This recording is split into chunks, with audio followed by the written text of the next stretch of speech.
morning, good morning, good morning. Well, here we are again. It's Rabbi Levi Cunin from Chabad House in Malibu, California.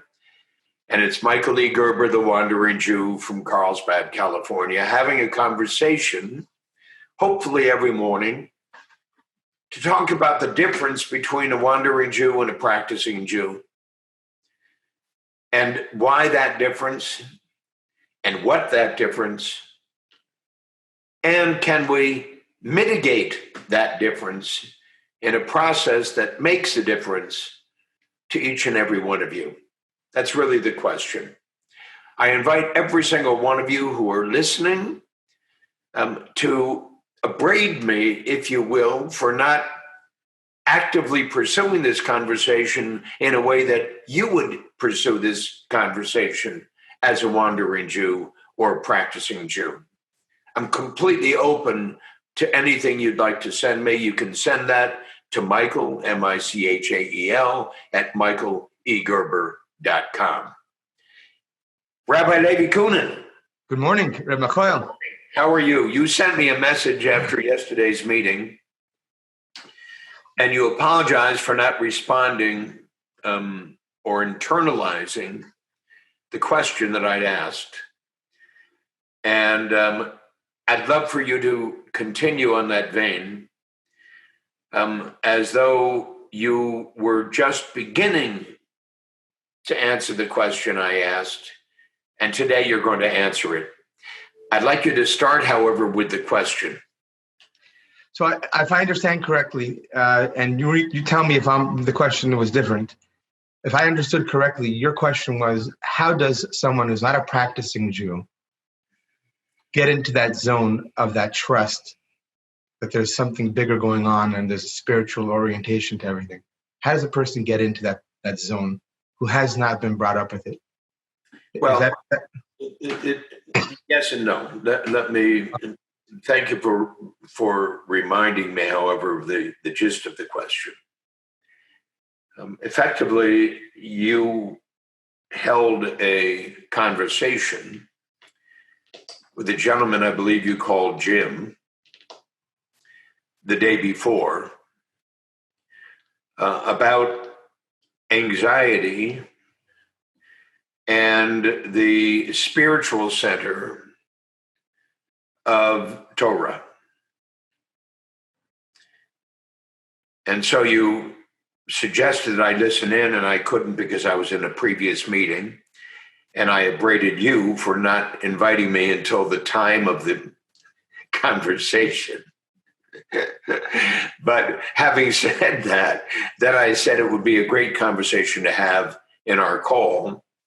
And I raised the question, and you started to respond the way you started to respond. And of course, I then asked a question about what you said, and then we got off on a tangent, and you never really did answer my question. So rephrase it for me. Okay. So the question essentially is, how does the spiritual center of Hasidus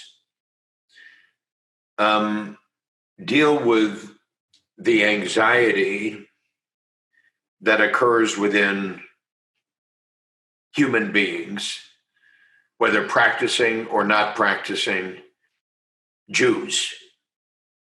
How?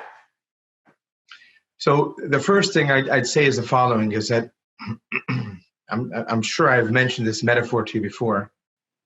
Maybe not, but imagine that you're terribly thirsty.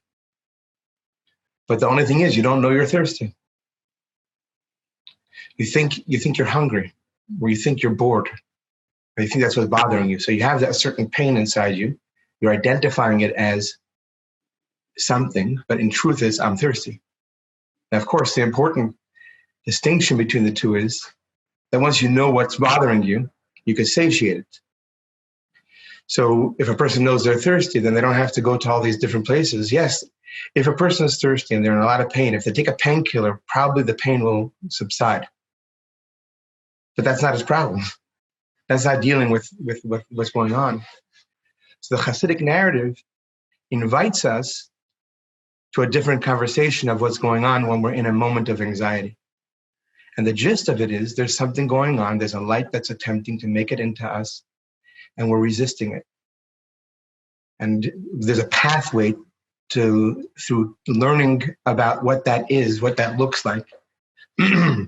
As King David describes it so well in Psalms in so many different areas, in so many different places, for King David was one that exemplified someone that lives as a chassid.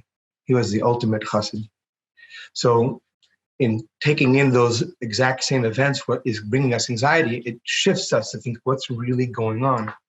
Why is this happening? What's the point over here? Where could I, I'm going to give you just one personal from right now, literally from this morning. I think the shift that's going on in our world is beyond description. It really is. I tried to stay away from watching or listening to the news, but what I was thinking about this morning on my run today, I got in 45 minutes at 6:30, feeling good about it. Baruch Hashem. I encourage you all to do the same. So, let me be honest about it. It wasn't a run. It was a fast walk. When I start running, I'll let you know, but I don't want to exaggerate this one.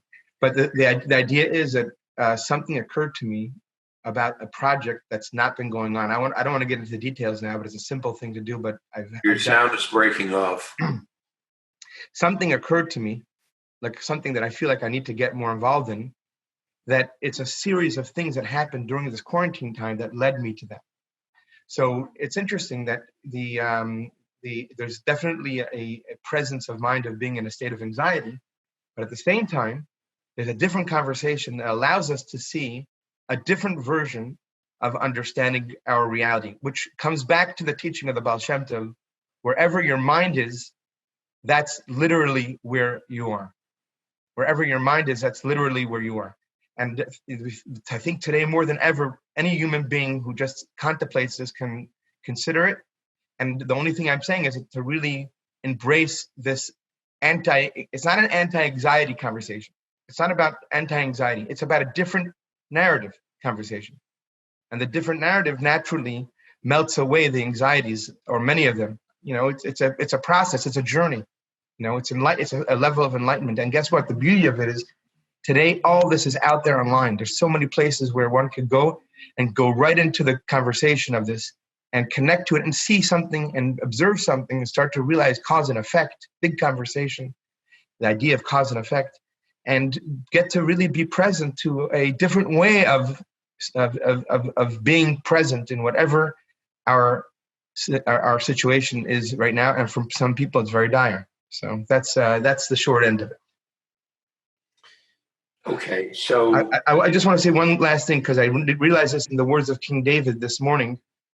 I won't go into the details of what led me to this, but I was listening to a song from Psalms, and it reminded me of a teaching that sometimes a person feels like, I listened to the class, I just didn't really feel it, I wasn't plugged into it, didn't really resonate with me, and that's just not for me. There's one more thing that's really important. Understand from the conversation of Kabbalah, when we're not in connection to that spiritual light within us, something else replaces it. So there's a lot of resistance for us to touch that, because there's something that's always pushing us back in that replaces it. So there's a remedy to that. When we take upon ourselves to do a mitzvah, even one mitzvah, you don't have to, you just start with one mitzvah. And in that moment say, I want to get connected. I'm doing a mitzvah because this is what I'm here for. This is what I've been brought to life for. And this is what I've been called to do. Then by taking an action, we start to remove the thick barrier between us and our true conversation. So the importance of taking a mitzvah, even if it's one mitzvah, putting on tefillin does that. Putting on tefillin, even though it's just a moment, it does that. It opens up the possibility to be wired into that. All right, sorry. I come back to you, Rabbi Michael. Okay. I'm trying to turn the sound off on my camera. Just a second. On my phone. Okay, I hear that. I hear that. And so while that's a wonderful general answer,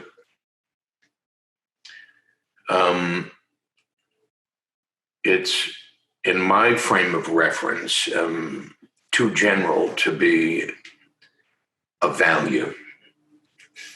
Because the answer always then becomes study Torah, study King David, study the Song of Songs. The answer is always predictable, but very general. Anxiety comes from our disconnection from ourselves, from Hashem. Anxiety is born out of that disconnection. And so if I were to become a practicing Jew, that anxiety would dissipate. I didn't say that. What I'm saying is that here are the words of King David. If not for your Torah, which is my beloved, he uses the word of my beloved, my greatest internal pleasure and joy, I would have been lost in poverty. The Talmud says there's no poverty like someone who lacks the concept called da'as, that's understanding. That's the greatest poverty for a human being, because it's the lack of our understanding that puts us in the state of anxiety and disconnect. So Hashem created us human beings where our wisdom, knowledge, and understanding are vessels which we are meant to activate. I'm not trying to preach. I'm simply saying that the way we activate them is by using our mind to soak it in the conversation that we're talking about, so that it could become our da'as. It could become that which we know, that which we understand, So it's a process of the human function that's addressed in this way. It's not a religious preaching over here. This is the way you and I operate. Our mind is what controls the way our operation works in our being. And our mind is filled with misinformation. And there's a great void for a powerful conversation that your mind is open to. It's not something your mind resists at all. Your mind will question it all the time, but your mind will continue to be satiated by it. And that's why I'm saying it's the remedy, because I'll tell you, we could also talk about trust versus faith, but this is reason why Torah is called the light of the day, because the difference between a mitzvah is a light like a candle. You do the mitzvah, you bring light. It remains forever. But when a person studies Torah, it brings light to the mind, naturally giving us a different perspective in how to respond to those events that bring us anxiety. So I would even say this as a scientific approach, albeit with the doctrine of the Torah, but it's a scientific concept that we can all wrap our minds around. Does that make sense? I'm unfortunately caught in a circle, and that circle is one my wife speaks to me about all the time in relationship to well-being. And that is my yes, but, which I, in every circumstance, in every condition, I find myself going to daily, if not instantaneously. So at least it should offer you a relief that it's not just you. That I no, but I'm aware of that.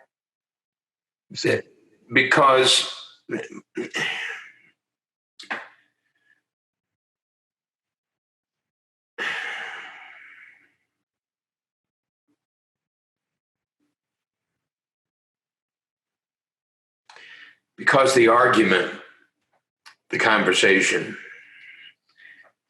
the position comes from your conviction that exists in your life from the day you were born to this very moment in time,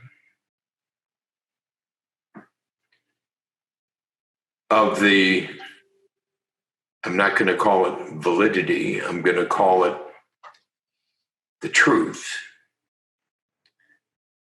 of Hasidus that you were raised in. There's no doubt, nor would you ever argue with the question, thought,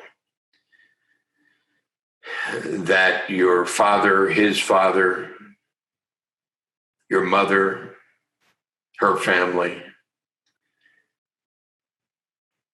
necessarily all of your brothers and sisters,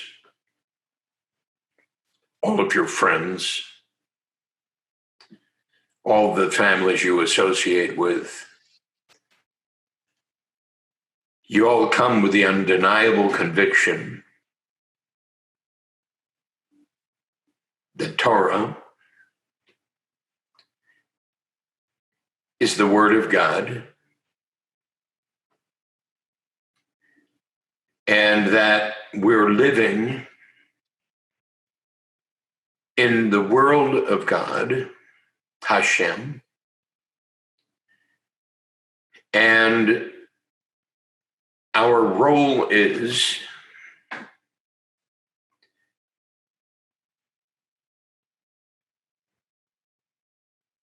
to bring that reality to light in the world through, as the Rabbi said, Moshiach now.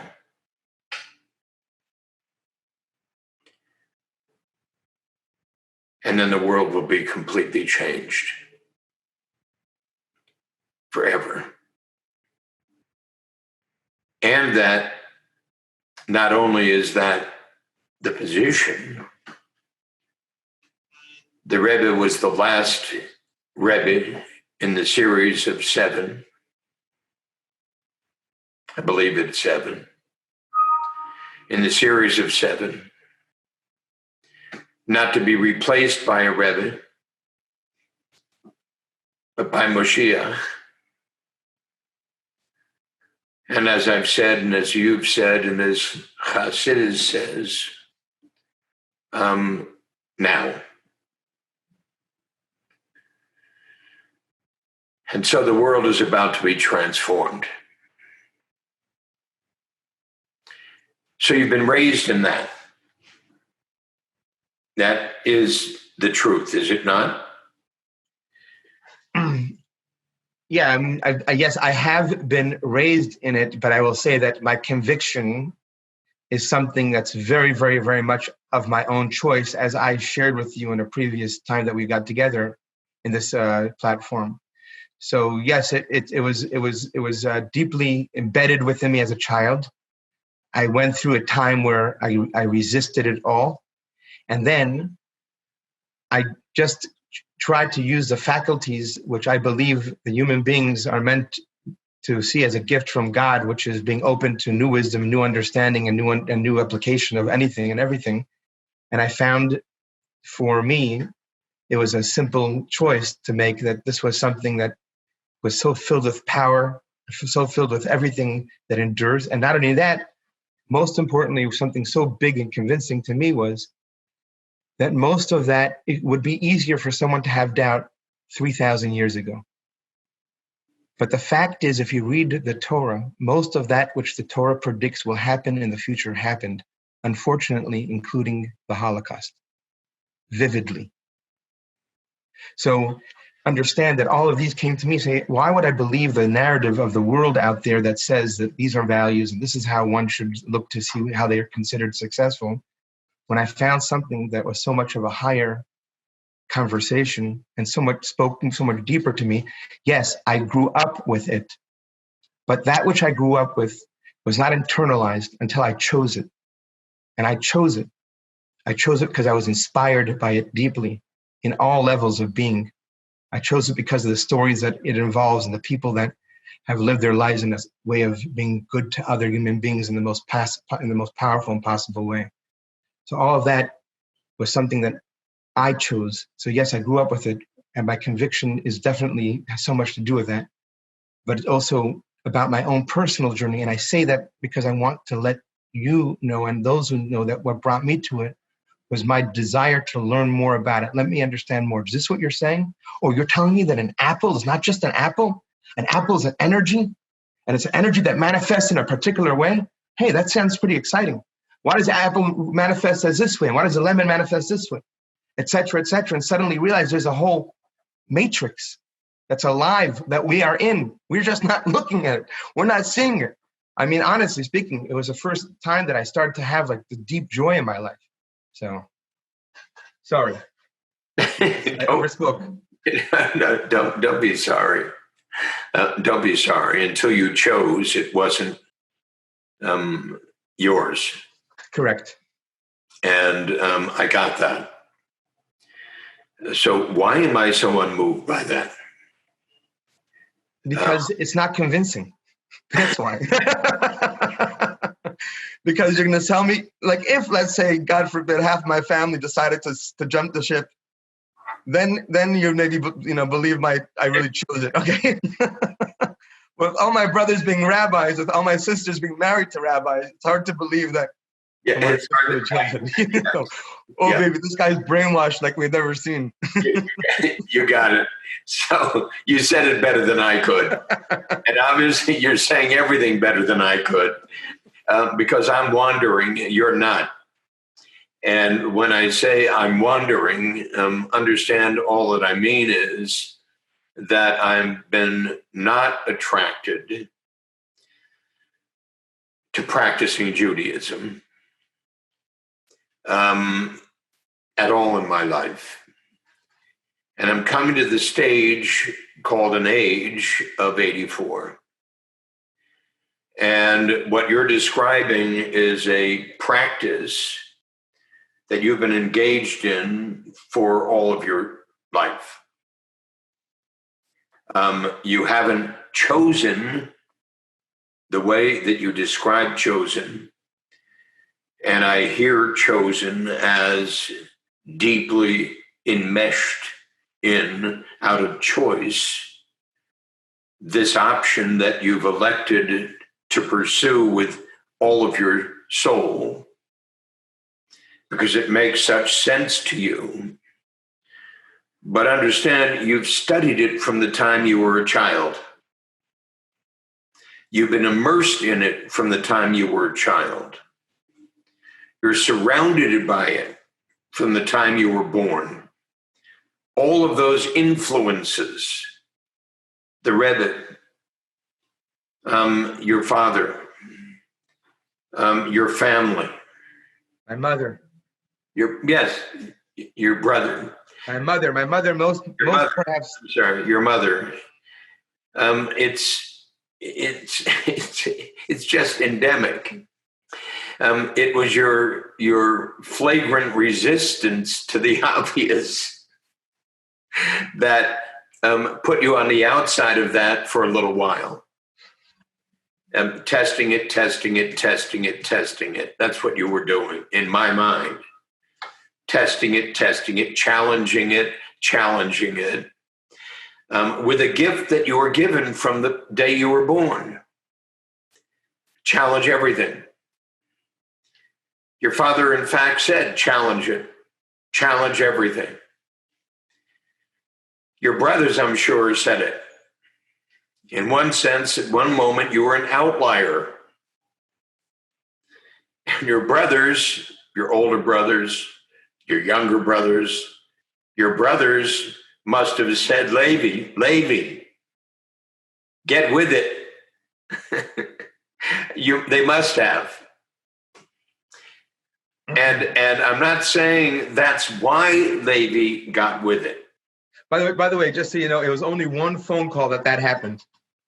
Really? They thought that I was, because I was getting guidance from another yeshiva boy who, I trusted his opinion, and they thought that I entered into a cult of his.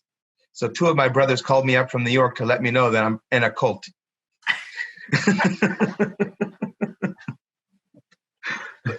Yeah. So, but my point, you understand the influence. I do. Yeah. I do. I don't remember as a child I was born in 1936.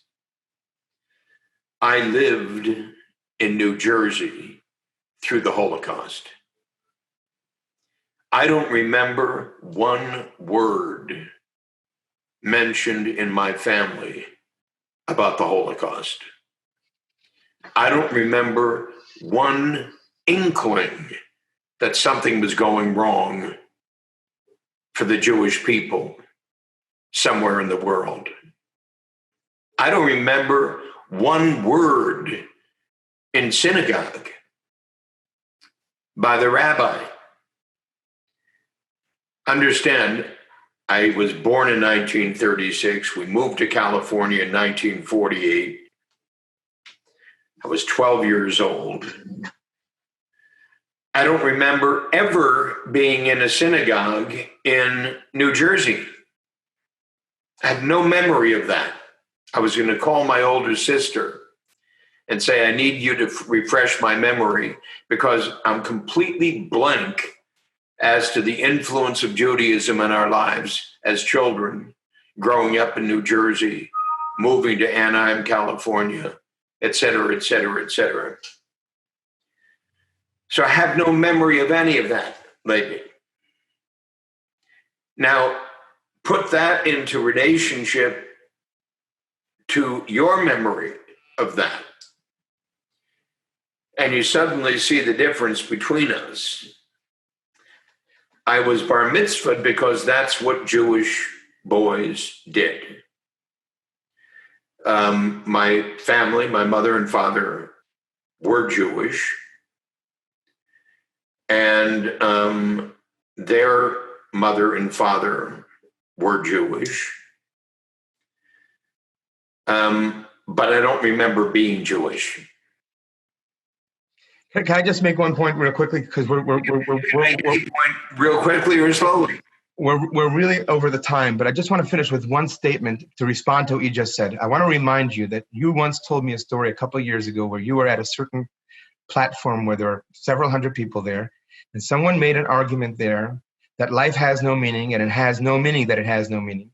And I remember how inspired I was when you called me up afterwards to let me know about the half-hour talk you gave to let them know the absolute audacity for someone to say that life has no meaning when the Torah has been giving us a narrative of meaning from 3,300 something years ago. I remember you told that story to me. So regardless of your education, there's something inside of you that's already plugged into what I'm telling you. Your resistance to it. We all have the resistance. When you study what I study, you'll learn about that too. That's part of your makeup. That's how you're made. That's your science. That's exactly the way you're meant to be, is to resist everything I'm telling you. So I totally understand it. But I want you to know there's a part within you that doesn't resist it. And that's true about every single Jew. And the only way to engage that is to get connected to it. It doesn't have to be a huge thing. A little bit of Torah study every day waters that. One mitzvah a day, a little bit of Torah. There's so much interesting things to study about. Any subject you want to study about in Torah. I want you to then, because this has been lingering in our conversation today, I want you to describe what a mitzvah is, because I believe I am practicing a mitzvah all the time. But a mitzvah is only a mitzvah if it's perceived to be a mitzvah by the person for whom I'm doing it. And so if I believe it's a mitzvah, is irrelevant. If they don't see it as a mitzvah, it isn't a mitzvah. This is my... Yeah, that's not the correct. Okay. Mitzvah literally means commandment. Hashem gave 613 of them to the Jewish people. Most of them are not applicable today because we don't have the temple.